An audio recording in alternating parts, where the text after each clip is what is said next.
O now, I'm calling the attention. And you tell him this. O, lumabas siya ngayon. Lumabas siya. Lawyer pa yan. And I challenge him. He's a lawyer. Pwede ba magpatayo ng building ng walang building permit? Hindi pa siya natuto doon sa pinatayo niyang barangay hall ng 19 million eh. Tapos sasabihin nila, hindi kanila. Lalaki ng mga pangalan nila doon. Ngayon nila imbestigahan sa Quadcom ang sarili nila. Ito ang nakakagimbal na balita at pinag-uusapan ngayon sa mundo ng social media. Matindi ang naging banat ni Manila City Mayor Isko Moreno kay Manila 3rd District Representative Joel Chua. Ipinag-utos kahapon ni Mayor Isko Moreno ang pagkakandado at pagkumpiska ng heavily equipment at iba pang mga kagamitan na pang-construction sa isang bakanteng lote sa Alvarez Street Corner, Avenida Rizal sa Barangay 334 Zone 3. Ayon sa Manila LGU, dating covered court ang naturang lote na nagsisilbing satellite offices ng City Hall na nasa pangangalaga ng Public Recreations Bureau. Pero iligal itong pinagiba upang bigyang daan ang proyekto ni Congressman Joel Chua. Ayon kay Mayor Isko, hindi ito maitatanggi dahil mayroong pangalan ang kongresista sa proyekto. Ilan niya ang tinanggal sa lugar, ang daycare center at mga opisina ng senior citizens. Kaya't galit na galit si Mayor Isko dahil walaan niyang permit mula sa pamahalaan ng naturang proyekto. Ayon pa sa alkalde, may gobyerno na sa Maynila. Hindi na maaari ang dating kalakaran kung saan nagtatayo ng ilegal na istruktura ng walang kaukulang permit mula sa pamahalaang lungsod, lalo na kung pag-aari ng lokal na pamahalaan ng lupa. Kaya't hindi tayo magdadalawang isip na ipatigil at ipasara ang ganitong ilegal na gawain. Ayon pa nga sa komento ng ilan sa ating mga kababayan, grabe itong si Chua kung makapagsalita kay Sara, pero sila naman pala itong may tinatagong kabulastugan. Kasuhan dapat. Marunong silang mag-imbestiga sa Quadcom pero sila itong violators ng batas. Dapat ganyan lahat ng mayors. May aksyon sa lungsod, matapang at hindi sunod-sunuran sa mas mataas sa kanya. At narito, panoorin pa natin ang buong video. Pag magpapagawa kayo, humingi kayo ng permit, building permit. Ang higpit-higpit dito dati, nung araw, 30 square meter, 50 square meter, pinahihirapan nila para bigyan ng permit. Pero itong bilyon-bilyon, daang-daang milyon na project, hindi humingi ng permit sa city government. O now, I'm calling the attention, and you tell him this. O, lumabas siya ngayon. Lumabas siya. Bakit? Lawyer pa yan. And I challenge him. He's a lawyer. Pwede ba magpatayo ng building ng walang building permit? Hindi pa siya natuto doon sa pinatayo niyang barangay hall ng 19 million eh. Oh. Tapos sasabihin nila, hindi kanila. Lalaki ng mga pangalan nila doon. So sa akin, yun ang hamon ko sa kanila.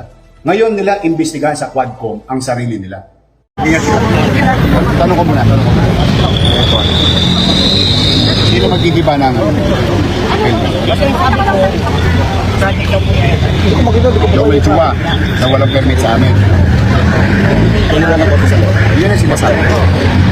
Ngayon, sinabihan kayo nagtitibay yung senior citizen office kapag aari rin ng Maynila. So, kami po ay MDO after ng mga anak ko. Nag-view po kami daan. Sino nagpapanis? Ito. Sino?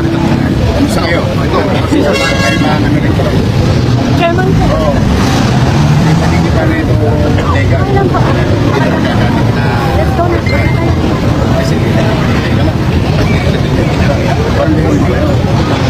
Sana barang kayo. Nakita niyo ba barang kayo?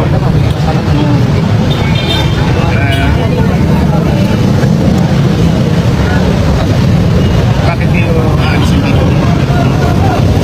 Sino po may sabi? Gobyerno ba yung kontraktor? Sino ang gobyerno? Maynila. Maynila. Katulad yung sinasabi nila. Unang-una walang permiso sa amin.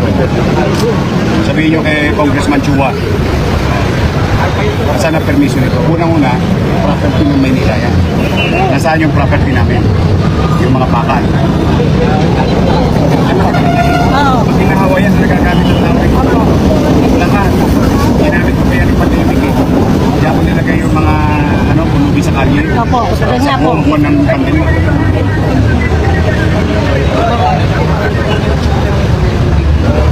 Sino na naman Tatanggalan. nagtanggal ng building? Tatanggalan ko. Kaya pinano. Randy,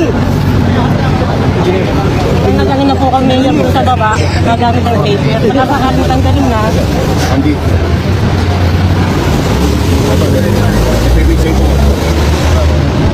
Bakit ito tatanggalin yung kuryente ng dito? Tatanggalin yung kuryente ng dito. At kayo, manatili kayo dyan hanggat walang pasya ang pamahalaan ng lungsod ng Maynila. Hindi congressman. Bakit? Property yan ng Maynila. Hindi yan property ng congressman. pero yung ang sabi po sa akin, papatayan na daw ng kuryente. Hindi po, Bakit? ito ang city electrician. Hindi pwedeng sabi-sabi lang. Katulad yung sinasabi ni Chen. Huwag kayong umalis doon. Hanggat hindi sinasabi ng pamahalaan ng lungsod ng Maynila. Kasi property yan ng lungsod ng Maynila. Hindi ng congressman Chua. Kaya sinasabi, kaya nagkakagulo gobyerno. Ang hilig-hilig makailam ng congressman. Kaya ito ninyo, property namin yan. Hindi ginagamit ng taong bayan yan. I know. Maginahawa nang nagagamit ng tao yan dati pa eh. nakakapaglaro ko. I will investigate this. But for the meantime, manatili kayo. Sabihan ninyo na yung mga magulang.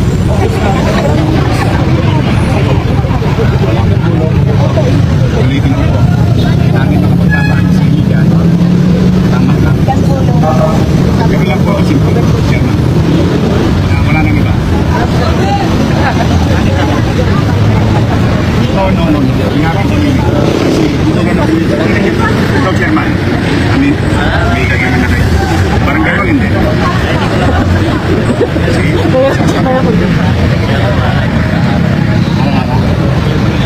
kaya lang kasi, kailangan namin clear. Kasi tatayo ako kayo ng malaking bulok-bulok na kasi yun. Opo, di pa kami tao. Kaya gusto ko maging library siya. Pero mas malaking library.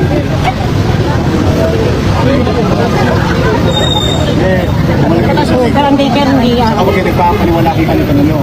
Ang kailangan kausap ninyo, pamahalaan. Biglang papasok ang kontrakto. Wala pa yung chairman eh. Wala pa mo nag-permit sa City Hall.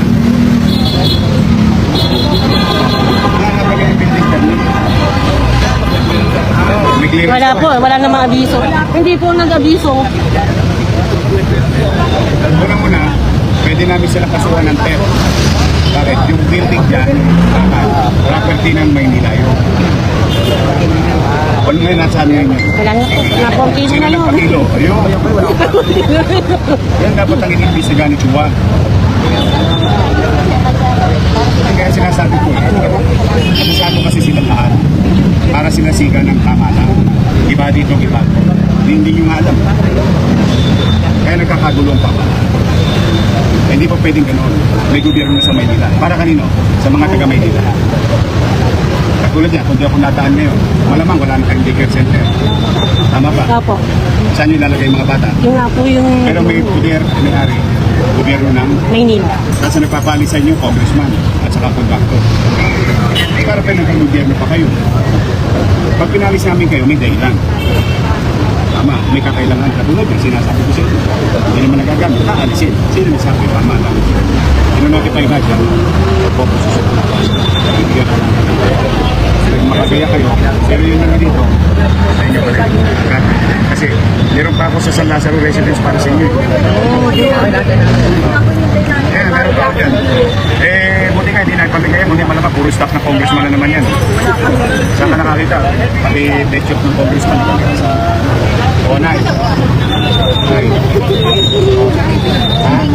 Hindi siya pwede magkakopisina dyan kasi property naman. Halimbawa, ginawa nila yan sa Jose Reyes. Good. May national government.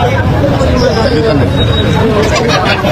Kailangan ko papanatakin ng kalooban nila para alam nilang Yung pabahin doon. Diba, ginawa nila yan sa San Lazaro. Kasi malasunod. Sa Jose Reyes. Okay yun. Property nila. Pero hindi na pwede gawin dito na walang permiso. May gobyerno na ngayon. Yan ang dahilan ko. Bakit ako mismo mapapasok. Kaya inabangan nga namin kayo.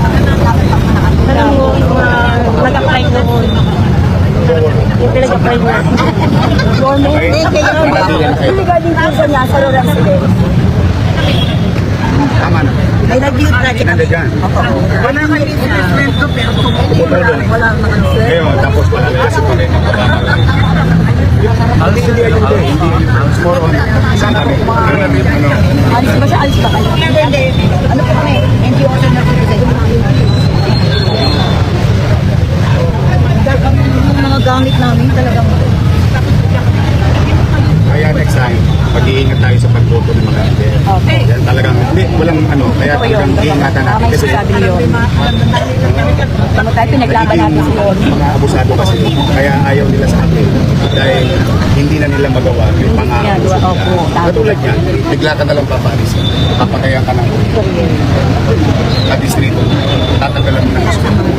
Hindi man lang kayo abiso. Hindi man lang kayo sabi. Saan kami? Yung sinasabi. Ako, straightforward. Pag hihingin ko sa inyo. Discard na kayo, ha? Pag-relax na tayo sa sasabihin. Kasi wala namang ikasasama ang tao ng loob kong nasasabi ko sa kanila. Eh, siga eh. Bad kong. Regarding sa Lazaro residence, yung application dito, wala na pa sa Sakto 0-0 daw Kasi po. ang balak nila dyan, pamigay sa mga leader na kung ano yun, nanay, pinagkasama. Yung dokumento nyo, itinapon sa isang kwarto sa San Sebastian Residence. Natagpuan na namin eh. Ngayon, iniimbestigahan at marami na ang sumuko dahil alam nila makakasuhan sila doon sa mga awardee kasi they violated the housing, the NCD vertical housing. At pag makikita mo, ang mga pangalan, care of congressman, District 2, District 3. Yan po ay para sa pamilya ng anak ng buwan. Yun ang po. Maaaring stock nila, okay naman. Pero that's another story. Hindi po, yung application nyo nandun na, ira-raffle. Ang raffle po, naalala yung ginawa ko dati, nilagay ko sa kampiyon. maganda yung fair. Ahaya ko ng Diyos na Opo, fair po talaga yun. nakalive, nasa kampiyon. Yun yung proseso. Eh, basta I will do my best. Pa, para makita ninyo ang katotohanan ng pamahalaan ito, magtatayo pa ako ng isang aware sa Pinon Dominion. Kasi yung isang squatter nyo nandoon, sila naman ang gusto kong inipan. Naghahanap, pera lang ang problema ko, pangarap marami ako. Bobo ang pangarap. Yung pangarap ko ng pera na para sa Wala pa naman nagpapalis sa inyo. Wala naman nagpapalis sa inyo. Pero halimbawa, naging awarded kayo, anong gagawin nyo sa squatter yung bahay? Nilipat na lang po sa kanila. Patayo, di squatter pa rin. Yun ang maling mindset. Kung maayos naman po, okay lang po maalis kami. Kasi matagal na lang po natin. Tinuturukan pala ako nag-quit sa WEC. Nag-injection sa WEC sa San Lazaro. Nandiyan dyan na kayo. Opo. Kasi kita nyo dyan yung, yung fire department. Pero, Ganyan naman po. Thank you po. binigyan kita ng lugar. Pero pag kami tayo, binigyan yung patas. Kaya bawang ko na lang kuryente, sabihin mo sa mga kaputan na manatili kayo, mag-aaral lang. Manatag kayo, nakausap nyo ang pamahalaan. Okay? Thank you. Thank you po. Thank you po. Nakausap ko siya.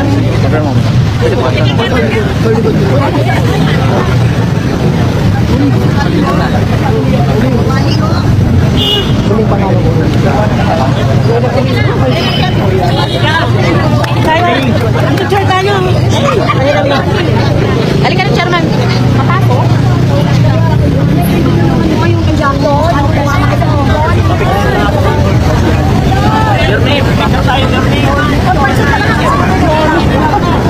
Mami.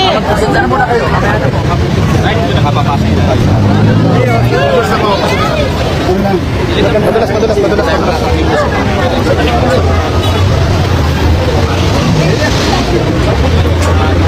3 meters distance.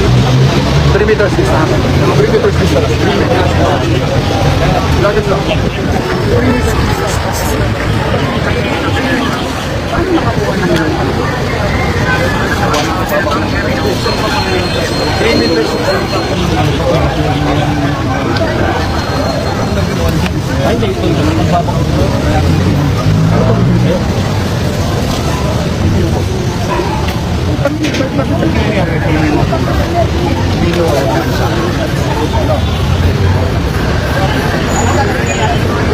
Nakakakumpis kayo niya. Walang permisi at property policy. Penalize yung natin na gamit nila. Ano, hindi na ako matutulog. Wala na talagang gobyerno. Kanya-kanya na. Kami yung mga police nila.